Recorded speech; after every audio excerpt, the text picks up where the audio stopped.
Hello, I'm Nicholas Henshall. I'm the Dean here at Chelmsford, and this is a sermon preached on Sunday the 28th of February here at Chelmsford Cathedral, and it's on the theme of desire and longing. I've called it, What's Love Got to Do with It? The great 20th century singer, 21st century singer Tina Turner has that great song, What's Love Got to Do with It, as a key part of her repertoire. I even heard it yesterday evening as I drove home from East Tilbury. At the heart of that song, in the lyrics, is a grappling with desire, affection, love, attraction. What does it all add up to? What's love got to do with it? And a fantastic theme for this third Sunday in Lent as we go on our desert journey, seeking to learn what it is to love and to desire God. Centre stage in today's readings on this third Sunday of Lent is Psalm 63. I'm going to read it now. I think it's one of the most extraordinary expressions of desire and love found in the Old Testament. God, my God, you I crave. My soul thirsts for you. My body aches for you, like a dry and weary land. Let me gaze on you in your temple, a vision of strength and glory. Your love is better than life. My speech is full of praise. I give you a lifetime of worship, my hands raised in your name. I feast at a rich table. My lips sing of your glory. On my bed I lie awake. Your memory fills the night. You have been my help. I rejoice beneath your wings. Yes, I cling to you. Your right hand holds me fast. A psalm full of those themes of passion, desire, love, precisely because it's all about longing for God. A wonderful psalm for a Sunday in Lent, feeding this sense of thirsting for God in this season of penitence and preparation. We like a dry and weary land waiting for rain. And God answers our longing. That seems to be the point of the psalm. He answers our longing. The psalm says so. He's a vision of strength and glory, love that's better than life itself, a love that calls forth from us praise, worship, joy, and a profound confidence that God holds us by his hand. The Psalms are full of this kind of language, the language of longing and desire, and not just the Psalms. Historically, the Bible book that's had most commentaries written about it is not any of the Gospels or even the letter of St. Paul to the Romans, but that Old Testament book, the Song of Songs, a book that's all about desire. Indeed, it's about human desire, erotic desire even, and that all as a metaphor of our relationship with the living God. And remember, just because it's a metaphor doesn't mean it isn't true. Which, of course, is all fine. Desire, longing, love for the living God. But it's not language that sits easily with us Northern Europeans. Let me be clear, I'm not saying we ought to have exotic experiences in church and strange behaviour. But I think churches must demonstrate their eagerness for the things of God, and in response live lives that radiate the love of God in practical acts of service. As you know, I do some work in KwaZulu-Natal, and one of my abiding wonderful memories is my first Sunday there. I was preaching at the Church of the Good Shepherd in KwaMagwaza, and in that village I just saw streams of children, adults, grandparents clutching their prayer books, skipping and dancing to church, ready to meet their living God and experience his glory. That was going to be 3-4 hours in church, but they went smiling, full of desire, full of passion, and of course knowing that the worship on Sunday led to acts of community service Monday to Saturday. When I was a student, I worshipped in what was then a poor suburb of Oxford. There aren't many poor suburbs in Oxford today.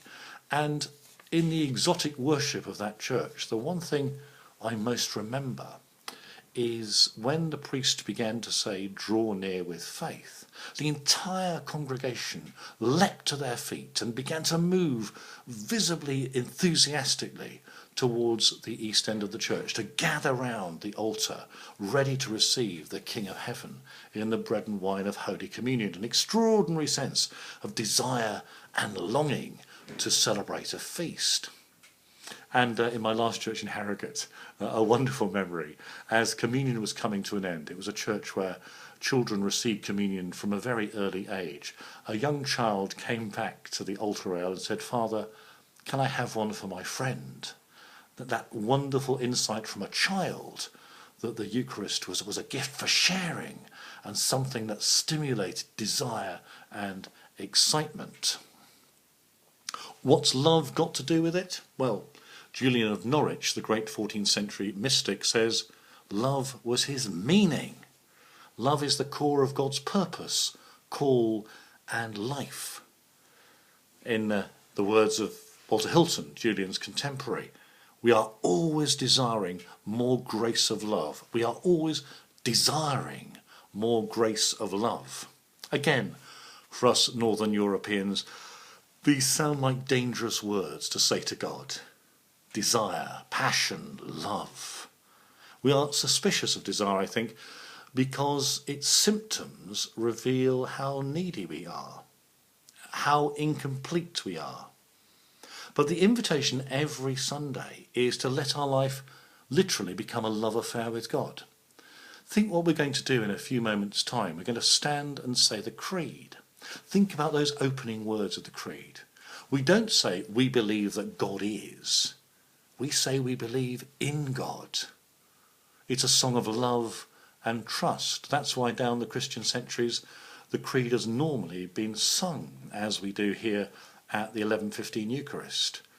Not a dry propositional statement of doctrine, but a love song to the living God. And what is God like, this God of love, who meets us in our desire? Well, this morning's first reading from Isaiah 55, an extraordinary passage, tells us very clearly, not just a generous God, but a God who gives us water and food without money, without price, who promises a love that he will never withdraw. Again and again in the Gospels, Jesus asks those questions about desire. What do you want? What are you looking for? Why are you here? And those are words I think that we need to ask ourselves. What do we want? What are we looking for? Why are we here? And I'd suggest the core answer on a Sunday morning is very simple. We are here to meet with God. To meet with God in word and sacrament, and to find our lives changed by that encounter. Desire leads us. Love in response to his overflowing love. And how does it keep fresh? How is this love, this desire renewed? Kindle a flame of sacred love, goes the hymn. And indeed all the hymns this morning speak of desire and love for God. But how does the flame keep burning in the middle of the challenges of everyday life? It's a simple but huge question.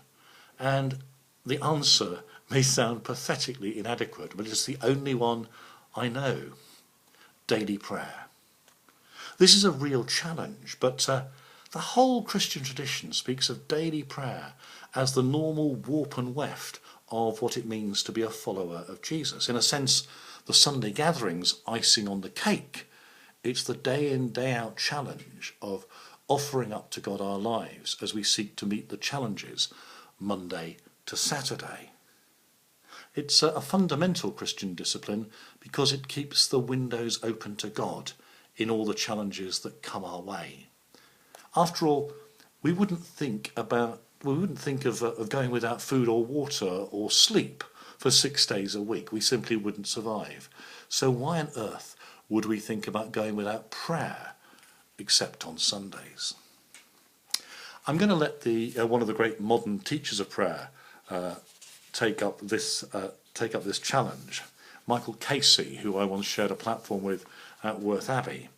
He's a great teacher and one of the few Australians I quote regularly, and we've had quite a span of both English and other writers so far. Michael Casey writes this: "I can sympathise with those who say it's not possible to do much about prayer because daily events are too unpredictable. But I wonder if they're being completely honest with themselves. What may be lacking is not the opportunity to pray, but the desire and will to pray. And that poses different problems. He says that we need to make a choice and establish proper routines. In a wonderful image, he goes on, I imagined that half the joggers in the park this morning needed no deliberate choice to get out of bed and to start running. They made the choice some time ago to include this activity as part of their day. They may grumble about today's particular difficulties, but they do not judge the value of the project by a single session. It is the cumulative effect over months that matters. Prayer need not take as long as jogging. We may wish to begin very simply. The oldest suggestion we Christians have comes from the Didache. That's a writing that probably comes from within a generation of the death and resurrection of Jesus. The author recommends the saying of the Lord's Prayer 3 times each day. By my calculation, the Lord's Prayer can be said quietly and reverently in about 30 seconds. It is hard to believe someone is so busy that a minute and a half cannot be found for prayer. Nor is this gift so meagre as to be unacceptable to God. There are times in the lives of most of us when we can scarcely manage more than that. Even the smallness of the offering is eloquent. Like the widow's mite, it may be all we have. The gesture expresses our desire to give, and at the same time underlines our paucity of means. Moreover, prayer is prayer, no matter how limited its scope. It is a wedge that will in time open our hearts wider to the divine reality. Its narrow edge allows it to penetrate more easily. Better to start with a little and upgrade ever so slowly than to begin boldly and find it impossible to maintain one's pace. The life of prayer is more a marathon than a sprint, the words of Michael Casey. I hope that you can see a theme emerging over these last 3 sermons at 9:30 here at Chelmsford Cathedral. Ordinary Christianity. How do we live our lives day by day as a genuine offering of our passionate desire to know, love and serve the living God? In the words of that famous medieval prayer that ended up as a Andrew Lloyd Webber hit, it's actually the prayer of Richard of Chichester. Thanks be to you, our Lord Jesus Christ, for all the benefits which you have given us, for all the pains and insults which you have borne for us. Most merciful Redeemer, friend and brother, may we know you more clearly, love you more dearly, and follow you more nearly, day by day. What's love got to do with it, sang Tina Turner? Well, as it turns out, absolutely everything.